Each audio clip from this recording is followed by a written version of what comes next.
할렐루야. 네, 우리 금요 성령 집회, 특별히 매달 셋째 주 금요 성령 집회는 금요 남성 기도회로 우리가 모여서 함께 찬양하고 말씀 듣고 기도하기로 했습니다.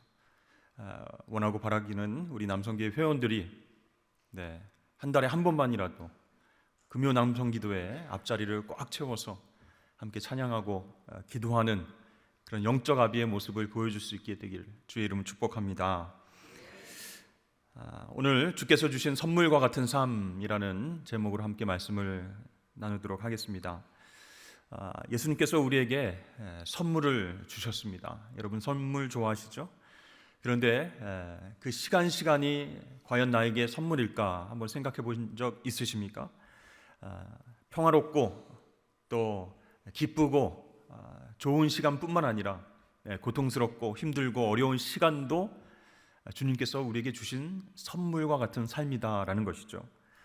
자, 예수님께서는 십자가 지시기 전날 밤에 제자들을 위해서 기도하셨습니다. 요한복음 17장이 대제사장적 기도, 제자들을 위한 기도, 그 내용이죠. 여러분, 예수님께서 제자들을 위해서 기도하셨다라는 것은 제자들에게 기대가 있다, 그런 뜻입니다. 예수님께서 오늘날 우리와 함께 하시고 우리를 위해 기도하신다는 것은 우리들에게 기대가 있다, 그런 뜻이죠. 내가 어떤 사람을 위해서 기도한다라는 것은 그 사람에 대한 기대와 관심이 있기 때문인데 이렇게 말씀드릴 수 있습니다.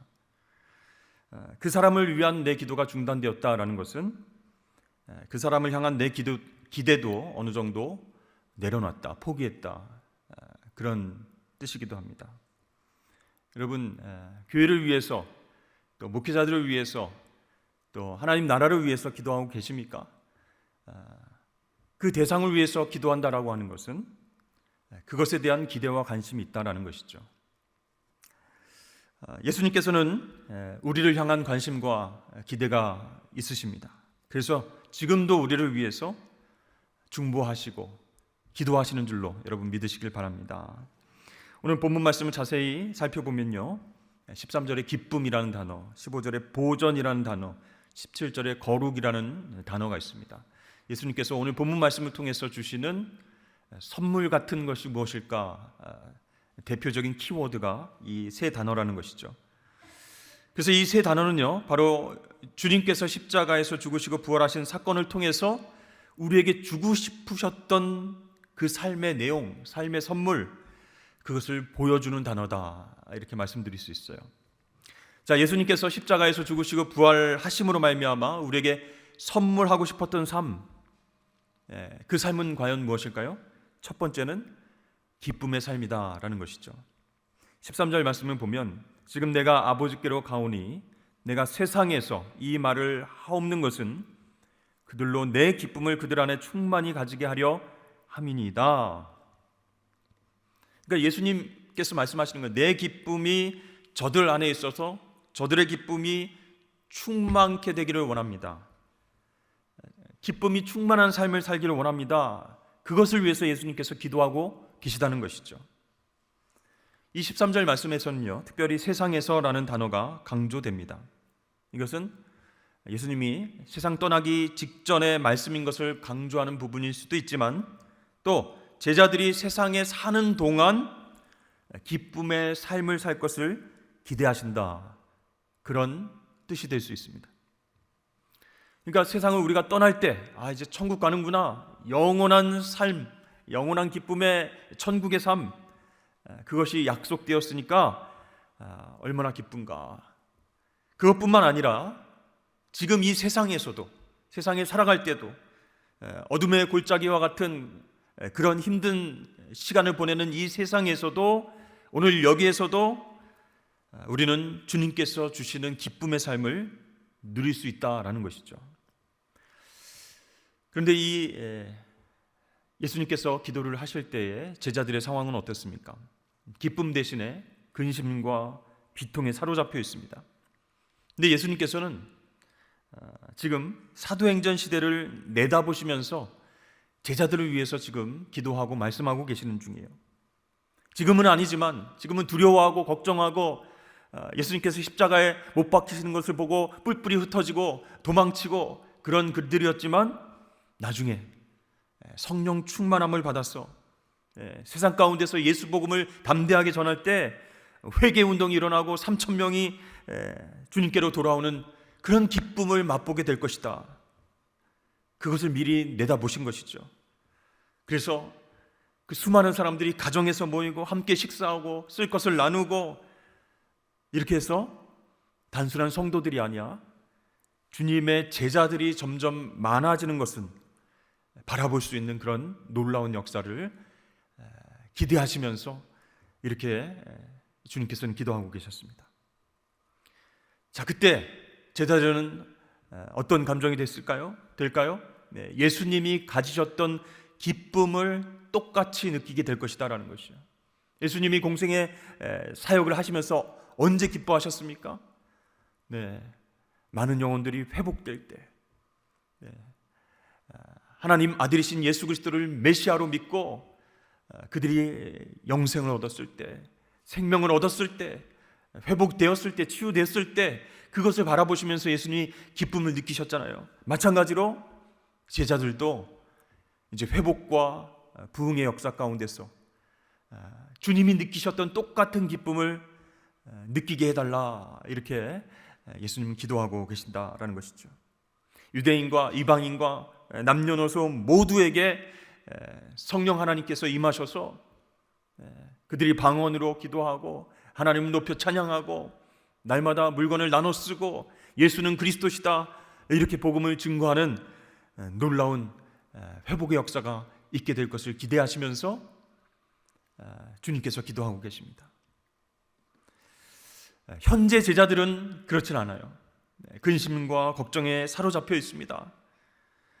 그래서 그들에게는 지금 현재 와닿지 않는 그런 말씀이었지만 이제 머지않아서 예수님의 기쁨을 내 기쁨으로 삼는 일들이 제자들에게 있을 것을 기대하심으로 그렇게 기도를 하신 것이죠. 여러분, 예수님에게는 많은 별명이 있었습니다. 이사야 선지자는요, 예수님을 슬픔의 사람이다, 이렇게 이야기했죠. 예수님께서 슬픔의 사람이 된 것은 우리들을 기쁨의 사람이 되게 하시기 위함이었다, 이렇게 역설적으로 이야기를 했어요. 그리고 히브리서 기자는 예수님의 생애를 묘사하면서 이렇게 말합니다. 히브리서 12장 2절 말씀에 그는 그 앞에 있는 기쁨을 위하여 십자가를 참으셨다. 그렇습니다. 예수님은 앞에 있는 즐거움, 앞에 있는 기쁨을 위해서 십자가의 고난을 견디시고 참아내셨어요. 십자가를 지는 것 너무나도 힘들고 아프고 고통스럽지만 자기 몸을 들여서 희생제물로 하나님 앞에 드렸어 십자가에 자기의 온 존재를 내어드림으로 인해서 구원받게 될 사람들을 생각하면 그 기쁨에 비교할 것은 없다라는 것이죠. 많은 사람들이 새로운 소망과 하나님 구원의 역사를 경험할 수 있을 것이기 때문에 십자가는 주님에게 견딜 만한 것이 되었다라는 것입니다. 그렇습니다. 우리에게 삶에 대한 분명한 목적이 있고 오늘 내가 당하는 고통과 고난이 어떤 의미가 있다면 그 고난과 고통이 가져다주는 그 아픔이 있어도 우리 마음속에는 세상이 빼앗아갈 수 없는 그런 하늘의 기쁨이 생기게 될 줄로 믿습니다. 그래서 예수님은 제자들을 향해서 그런 기쁨을 이 제자들이 누리게 하옵소서라고 기도를 하는 거예요. 단순히 배부르고 등 따숩고 아무 고통스러운 일이 일어나지 않아서 기뻐하는 그런 저 차원의 어떤 기쁨이 아니라 예수님처럼 그 앞에 있는 기쁨을 위해서, 앞에 있는 즐거움을 위해서 십자가 고난까지도 참으면서 기뻐할 수 있는 그런 진정한 기쁨을 그들에게 허락하옵소서, 이렇게 기도하셨습니다. 사랑하는 여러분, 이 기쁨을 부활의 주님께서 우리에게 주셨다는 사실을 꼭 기억하실 수 있기를 바랍니다. 우리에게 이 기쁨 주시기 위해서 죽음을 이기고 부활하신 그 주님을 찬양하시기를 바랍니다. 여러분, 우리 그리스도인들이 이 땅에서 경험하는 대부분의 고통은 사실은 믿음의 시련, 믿음의 테스트라고 할 수 있습니다. 그 시련과 고통이 아무 의미가 없는 게 아니라는 거예요. 그것을 통해서 내 믿음이 강해지고 내 믿음이 단련되어지고 정금같이 순수해질 것이기 때문에 우리는 어떠한 고통과 어려움 속에서도 하늘의 기쁨을 누리며 살 수 있는 하나님의 자녀인 것을 여러분 믿으실 수 있기를 바랍니다. 자, 예수님께서 십자가의 죽으심과 부활로 인해서 우리에게 주시고 싶었던 선물 두 번째는 무엇인가? 그것은 바로 보존의 삶이다라는 것이에요. 15절 말씀에 보면 내가 비옵는 것은 그들을 세상에서 데려가시기를 위함이 아니요 다만 악에 빠지지 않게 보존하시기를 위함이니이다. 자, 예수님께서 기도를 하시는데 제자들을 위해서 기도를 하시는데 이 제자들을 힘든 세상에서 핍박받고 고통받는 세상에서 데려가기 위해서 기도하는 것이 아니라 이 세상 속에 살면서 악에 빠지지 않도록 보존케 하옵소서 이렇게 기도를 하신 거예요. 이 보존이라고 하는 단어가 중요한데요, 여기서는 두 가지 의미로 쓰이고 있습니다. 첫 번째는 구원의 보존이라는 거예요. 내가 한번 예수님 앞에 나와서 주님을 믿고 죄사함 받아서 구원 얻게 되면 그 구원은 결코 없어지지 않고 보존된다라는 것이죠. 자, 예수님께서는 제자들이 당신을 메시아로 믿고 따라왔을 때 그들에게 영생을 선물로 주셨습니다. 그리고 그 구원은 제자들에게 보존되고 있다라고 말씀해 주셨어요. 그것을 누가 확증해줘요? 바로 예수님께서 친히 그것을 지켜주신다고, 그 중에 하나도 멸망치 않게 될 것이라고 약속해 주셨습니다. 근데 우리는 예수를 구주로 고백한 하나님의 자녀임에도 불구하고 내가 요즘 참 못 살았는데, 요즘 예배도 안 드리고 또 하나님 앞에서 죄도 많이 지었는데 내 구원이 취소되면 어떡하나, 여러 가지 죄를 짓고 있고 회개도 안 했는데 천국 가지 못하면 어떡하나, 이렇게 자꾸 걱정하고 의심하게 만드는 세력이 있습니다. 그러나 로마서 8장에서 이렇게 말씀하고 있습니다. 내가 확신하노니 사망이나 생명이나 천사들이나 권세자들이나 현재일이나 장래일이나 능력이나 높음이나 깊음이나 다른 어떤 피조물이라도 우리를 우리 주 그리스도 예수 안에 있는 하나님의 사랑에서 끊을 수 없으리라. 아멘. 여러분, 얼마나 감사한 선물입니까? 내 믿음이 보존된다, 내 구원이 보존되고 있다. 이것은요, 내 의지가 견고해서 아이고 이거 떠나가면 안 되는데, 보존시켜야 되는데 나의 의지와 노력으로는 할 수 없는 것이에요. 착각해서는 안 됩니다. 하나님의 은혜로 말미암아 나의 구원이, 나의 믿음이 보존되고 있다라는 것이에요. 두 번째 보존이라고 할 때 그것은 악으로부터의 보존이다라는 것이에요. 자, 구원받은 그리스도인에게 그 구원은 한번 경험하면 결코 잃어버릴 수 없는 것이지만 하나님의 자녀들도 악에 오염될 수 있다는 것이죠. 그 가능성이 많이 크다는 것입니다. 악으로 가득 찬 세상 속에서 우리가 살아가기 때문에 우리는 더럽혀질 수많은 유혹의 가능성 앞에 노출되어 있다, 그런 뜻이죠. 근데 여러분, 똥이 무서워서 피하는 것이 아니죠. 더러워서 피합니다. 악한 세력들, 우상 숭배하는 사람들, 이단들, 그런 사람들을 멀리하는 이유가 무엇입니까? 더러운 악이 우리에게 오염될 가능성이 있기 때문이다라는 것이죠. 그래서 우리가 하나님의 자녀인데 악을 경험한다는 거예요. 네.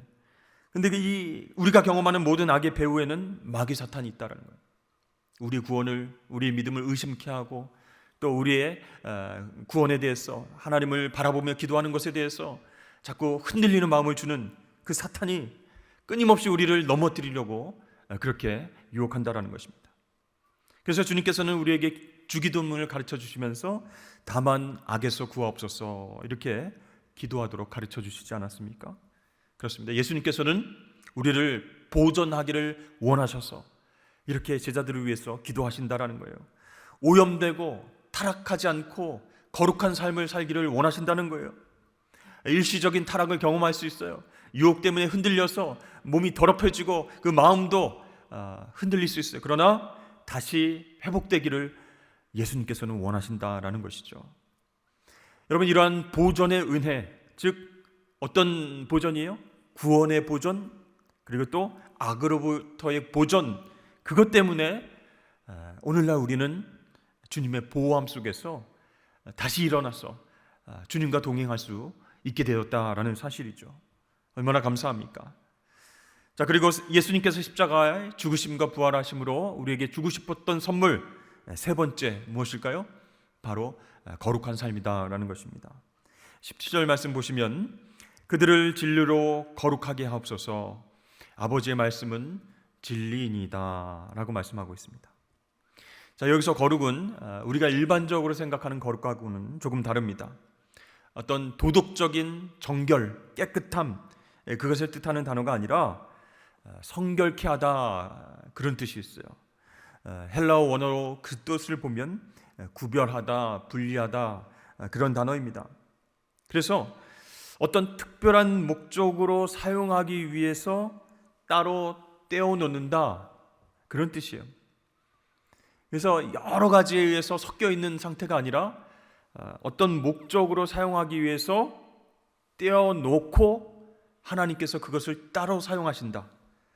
따라서 구별된 삶, 거룩한 삶, 그것이 무엇일까요? 바로 하나님께 도구로 쓰여지는 삶이다 라고 이야기할 수 있습니다. 그렇습니다. 하나님은요, 우리의 삶이 쓸모없이 낭비되는 것을 원하지 않으십니다. 이쪽에도 관심, 저쪽에도 관심, 세상에 기웃기웃하고 내가 왜 살아야 되는지, 나는 어떤 존재인지 알지 못하고 시간을 낭비하고 계속 흔들리며 살아가는 것, 하나님께서는 가슴 아파한다라는 거예요. 분명한 목적, 확실한 목적, 그 뚜렷한 목적을 위해서 쓰여지는 그런 쓸모 있는 인생, 거룩한 인생이 되기를 주님께서는 원하신다라는 것이요. 그래서 예수님께서는 제자들을 향해서 하나님 앞에 기도하면서, 하나님, 이 제자들이 거룩하게 구별되어서 하나님께 쓰임받는 삶을 살게 해 주시옵소서, 이렇게 기도를 하신 것이죠. 그렇습니다. 예수님은 우리 모든 하나님의 자녀들에게 거룩한 삶, 구별된 삶을 주기를 기뻐하시는 거예요. 그렇습니다. 예수님께 쓰임받는 삶이 곧 거룩한 삶이다 라는 것이에요. 그냥 뭔가 홀리홀리하고 누군가 이렇게 물어보면 성경 말씀 다 대답해주고 이야기해주고, 이게 거룩의 모습이 아니라 구별되어져서 하나님께 쓰임받는 삶이 거룩한 삶이다라는 것이에요. 여러분들은 삶에 분명한 목적을 갖고 있으십니까? 목적 없는 인생은 공허한 인생입니다. 그러나 삶의 주인을 만나면, 구세주를 만나면 저와 여러분의 인생은 달라지게 되어 있는 것이에요. 저는 젊은 시절에 무엇을 위해 살아가야 될까 고민이 참 많았습니다. 사회는 참 어두웠고 정의는 없는 것 같았고 내가 설 만한 곳이 없어 보였습니다. 취직해서 돈 벌고 사는 것, 그것이 과연 나의 큰 꿈일까, 그런 고민들을 많이 했어요. 그래서 무엇을 하면서 살아야 될까 기도하면서 고민했지만 답을 잘 찾지 못했습니다. 너무나 캄캄한 어둠과 같았어요. 안개와 같았어요. 그러나 예수 그리스도를 인격적으로 만나고 그분께서 주신 기쁨과 감사의 삶 속에서 정말 신기하게도 어둠이 사라지기 시작했습니다. 하루하루의 삶이 너무 기쁘고 감사했어요. 왜 그랬을까요? 내 삶에 뚜렷한 빛으로 다가오는 뭔가가 있었습니다. 그것은 바로 삶의 목적이었습니다. 내가 주님을 위해서 살아야겠다. 주님께서 그래서 나를 부르시고 나에게 사명을 주시고 건강도 주시고 생명도 주셨지. 내가 주님을 위해서 살아야겠다. 그 삶의 목적을 깨달았을 때 그때부터 어둠이 걷히기 시작하는 거예요. 걱정과 두려움과 뿌연 안개와 같은 나의 인생이 밝아지기 시작했습니다. 빛으로 환해지기 시작했습니다.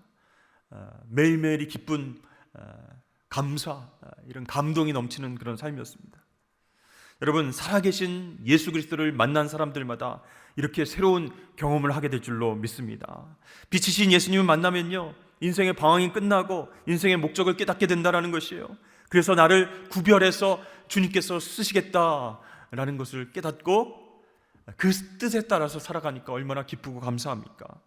그러나 그리스도인이다라고 하면서도, 하나님 자녀다라고 하면서도 예수님을 인격적으로 만나지 못하고 바라보지 못하고 살아갈 때 우리는 어둠 속에서 방황할 수 있다는 것이에요. 그러면 여러분, 다시 예수님을 향해서 시선을 돌리시기를 축복합니다. 예수님은 저와 여러분을 위해서 죽으셨고 저와 여러분을 위해서 다시 사셨습니다. 그리고 저와 여러분을 다시 찾아오시는 분이세요. 십자가 사건 직후에 제자 중 2명이 엠마오 길로 향하고 있었습니다. 그때 부활하신 예수님께서 그들에게 다가오셨어요. 그러나 제자들은 예수님을 알아보지 못합니다.